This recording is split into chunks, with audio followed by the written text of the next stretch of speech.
हाँ जी, नमस्कार। मैं साध्वी देवा ठाकुर, डायरेक्टर देवा इंडिया फाउंडेशन। एक बार लाइव से जुड़े और लाइव से जुड़ के हर वो व्यक्ति जो इंसानियत से, राष्ट्र से, भारत से प्रेम करता है, मेरी दोनों हाथ जोड़ के निवेदन है वो हर व्यक्ति इस वीडियो को मेरी शेयर करने का काम करना, जिससे देश से कोई लेना देना नहीं, जिसका राष्ट्र में कोई सहयोग नहीं, वो रहने देना, कोई दिक्कत नहीं है। तो मेरा निवेदन यह है कि कल मैंने एक वीडियो पोस्ट की थी। स्वामी नरसिंहानंद जी महाराज हैं, डासना मंदिर गाजियाबाद से।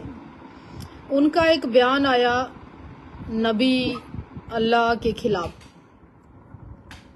उन्होंने बहुत अमर्यादित भाषा का प्रयोग किया। मैं तमाम हिंदुओं से और इस राष्ट्र के सभी लोगों से एक बात पूछना चाहती हूं कि भारत के अंदर क्या मुसलमान नहीं रहता? क्या भारत की आजादी के अंदर मुसलमानों का कोई सहयोग नहीं है? क्या इस देश के अंदर मस्जिद नहीं है? क्या इस देश के घर अंदर गिरजाघर नहीं है? क्या इस देश की सेना में मुसलमान नहीं है? क्या इस देश में मुसलमानों की वोट आप नहीं लेते? क्या इस देश के अंदर मुसलमानों के द्वारा फैक्ट्री, उद्योग, हर तरह के जो कारीगर है वो नहीं है?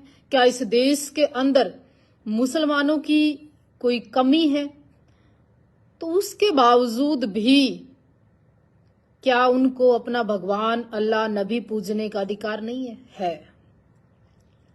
बिना कारण, बिना वजूद के अपनी जुबान गंदा करना मेरे ख्याल से इंसानियत नहीं है। तुम्हें कोई राम पूजने से जब नहीं रोकता तो तुम किसी को अल्लाह पूजने से मत रोकिए। तुम्हें कोई नवरात्रि रखने से जब कोई नहीं मना कर रहा तो तुम किसी को अपने रोजे रखने से भी मत रोकिए। जब तुम्हें कोई गाय पूजने से नहीं रोक रहा ना, तो तुम भी किसी की भावनाओं को आहत ना करें तो ज्यादा अच्छा है। या फिर भारत के अंदर कोई कानून ले आओ ना तुम, है? फिर देश में ये कानून क्यों?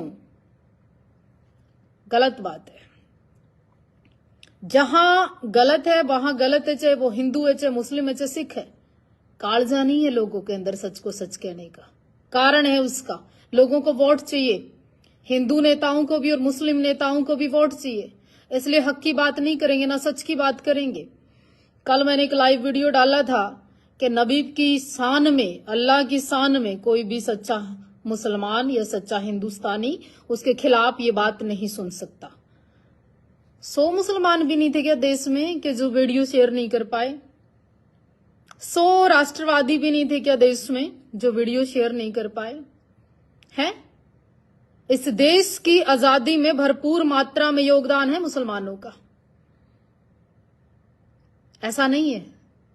ये राष्ट्रवादी हिंदुवादी सरकारें नहीं कहती तुम्हें किसी के अल्लाह या किसी के नबी की शान में आप गुस्ताखियां करो, अपनी जुबान गंदी करो। क्या मतलब है इन बातों का?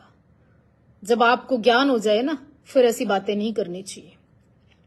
ना तो एक भी हिंदू नेता का बयान आया कि नरसिंहानंद जी ने बहुत गलत बोला, ना एक भी मुसलमान नेता का बयान आया कि नरसिंहानंद ने अपनी जुबान गंदी की। हाँ, कईयों के ऐसे बयान जरूर आए कि मुसलमानों ने ये कर दिया, मुसलमानों ने ये कर दिया।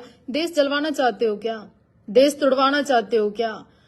हिंदू मुसलमान भाईचारा खराब करना चाहते हो क्या? साधु के नाम पे, राष्ट्र के नाम पर दंगे करवाना चाहते हो क्या? देश की अमन शांति को भंग करना चाहते हो क्या? फिर ये लोग आज तो आए नहीं देश में, आज के तो रह नहीं रहे देश में। ये जन्मसिद्ध अधिकार है जो भारत के अंदर पैदा हुआ, वो भारतीय है।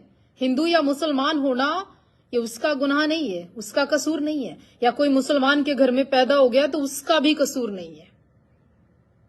ये कुदरत ने दिया, उसको कहां पर पैदा किया। मुझे हिंदू में पैदा किया, तुम्हें मुसलमान में पैदा किया, तो ये मेरा कसूर थोड़ी है या ये सामने वाले का कसूर है।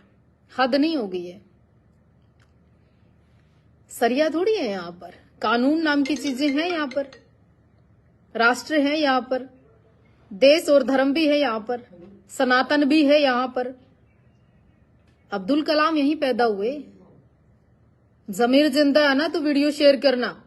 और मैं ये कहना चाहती हूं, ऐसा या कोई मुसलमान हो, ऐसा यहां कोई हिंदू हो, अगर कोई धर्म के खिलाफ इतनी गंदी जुबान बरतेगा तो जुबान मेरे ख्याल से फिर वो शब्दों के लायक भी नहीं होनी चाहिए, है ना। उसके शब्द उस जुबान से दोबारा प्रयोग भी नहीं होने चाहिए।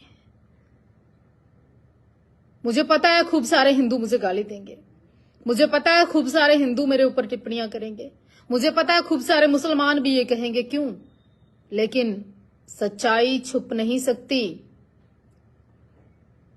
स्वामी नरसिंहानंद जी ने जो अपराध किया है वो क्षमा के लायक नहीं है और उसको कानूनी सजा मिलनी चाहिए।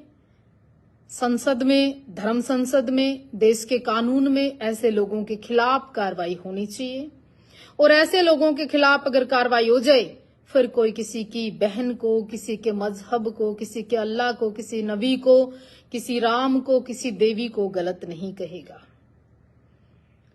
लोग सियासत छोड़कर भगवान को टारगेट क्यों करते हैं? लोग सियासत छोड़कर आए दिन मंदिर और मस्जिदों को टारगेट क्यों करते हैं? लोग अपना प्रैक्टिकल छोड़कर गऊ और गंगा को टारगेट क्यों करते हैं? समझ में नहीं आता। इस देश की राजनीति यहीं तक सीमित हो गई। स्कूल, कॉलेज या शिक्षा की बात क्यों नहीं करते?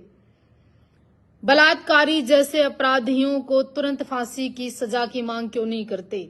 बढ़ती बेरोजगारी के ऊपर बात क्यों नहीं करते? बढ़ते इस देश में वो तमाम अपराध फांसी दे देनी चाहिए,